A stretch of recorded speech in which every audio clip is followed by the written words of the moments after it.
Hello, everyone. Cinephile Mike, your friendly neighborhood cinephile, is here, and happy Memorial Day weekend for those of you catching me now as you're going into the weekend, or maybe you're in the midst of celebrating it.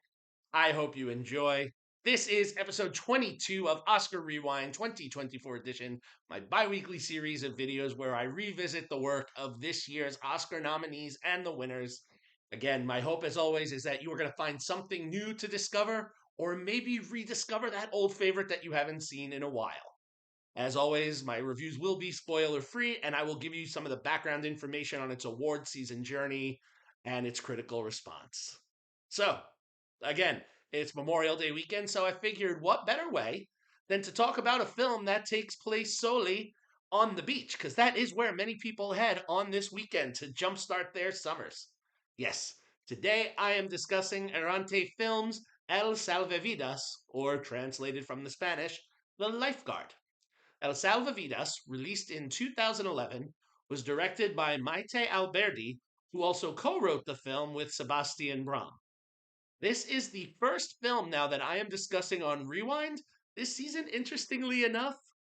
And I'm so sorry to my box office pundits or my critical pundits, but this film has no box office information available that I could find or any critical or audience scores on Rotten Tomatoes.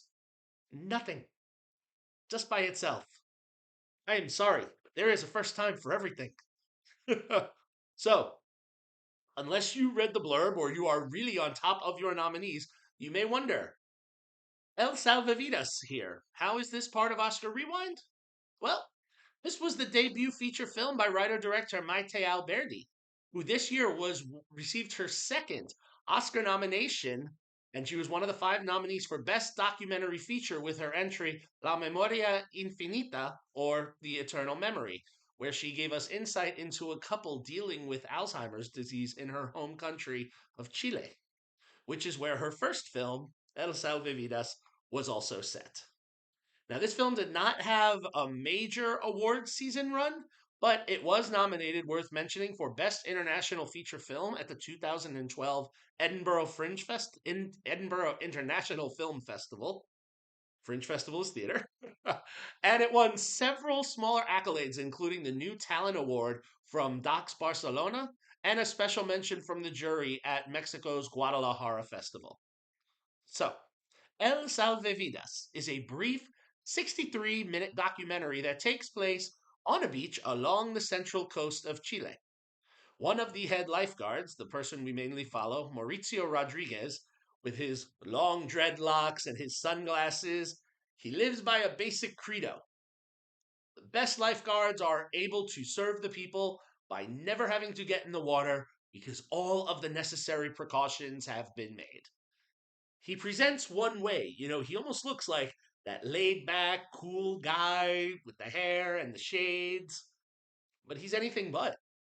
He follows a very specific set of rules and constantly is updating the signs around the beach. He's repainting signs, he's making and hanging flags for warnings for the people, he eats them out of fabric, and he patrols the beach up and down like a watchdog.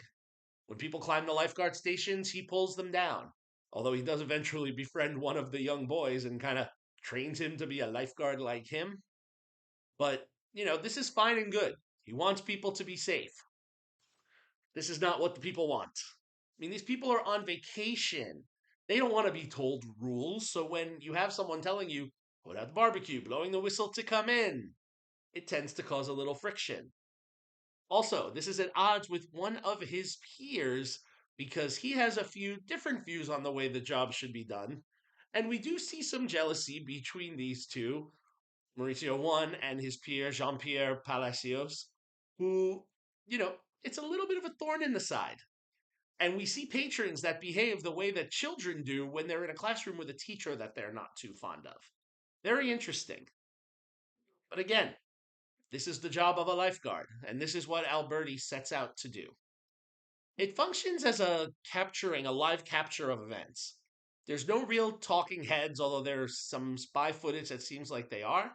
But the majority is just footage. Alberti and crew walking around collecting information, which is reflective of the work she did in this year's Eternal Memory.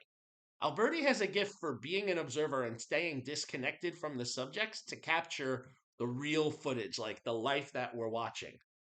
However, in this one, even though it's so short, there are times when it even seems to drag a bit as we go through the day to day of Maurizio and what's happening on this beach. Um, the subjects never go really deep. We never really learn much about Maurizio's life, even though he is the subject that we're here. So it's a little bit surface level, and there's not too much to kind of go with. This is a skill that Alberti has strengthened, as evidenced by some of her more recent work, like The Eternal Memory, or her other Oscar-nominated turn with The Mole Agent, where she follows a private investigator who hires an old man to stay in a retirement home that to help solve his case of elder abuse. So as the work has progressed over the last 11, 12 years, it's gotten a little stronger. This was an interesting start to what we see, this kind of captured glimpse of lifeguards on the beach. Um, and again, without the depth, you wonder how much of an impact is this film really making? It didn't really grip me too much. This film for me was only a two-star film. This is even a shorter review. Usually these rewind reviews go 9, 10 minutes, and I think this one's going to end falling a little shorter. But given that I enjoyed The Mole Agent and The Eternal Memory, I was really excited to track down this work. I like Alberti as a documentary filmmaker, but the more recent work is a little stronger. But if you are curious to see what the life of the people traveling in Chile are like on the beach, especially on this one, which is said to be one of the most dangerous beaches in Chile, I mean, there is something to take away from it. And as you are all heading off to your Memorial Day weekend, so I'll keep you a little less today, please enjoy, be safe, and follow the messages of the lifeguards. Take the message of El Salvavidas. Be careful. They are there to help and to protect you. If you would like to see El Salvavidas, this two-star reviewed film, you can find it streaming exclusively on Netflix. All right. So there it is. Also, this weekend, also Memorial Day weekend, is also the weekend of the Indy 500. So, you race car fans, I'm going to have something special for you when you come back to me for Rewind next week, where I'm actually revisiting a small Oscar nominated film that celebrates the joy of the race that some of you may not have even heard of yet. But I'm going to leave it there. Hope you're all enjoying Oscar Rewind. Is there a film you're hoping I get to? Please let me know in the comments. If you like what you heard here, please subscribe to the channel. Continue spreading the word. You can follow me on all social media platforms and on Letterboxd. Also, remember to check out my website, cinephilemike.com, where you can find exclusive print reviews of all this summer's new releases. This coming Sunday, you'll be able to find my reviews of Furiosa, a Mad Max saga, Babes, the Garfield movie, Hitman. It's going to be great. Happy watching, everyone. And until next time, this is Cinephile Mike saying take a break and watch something new.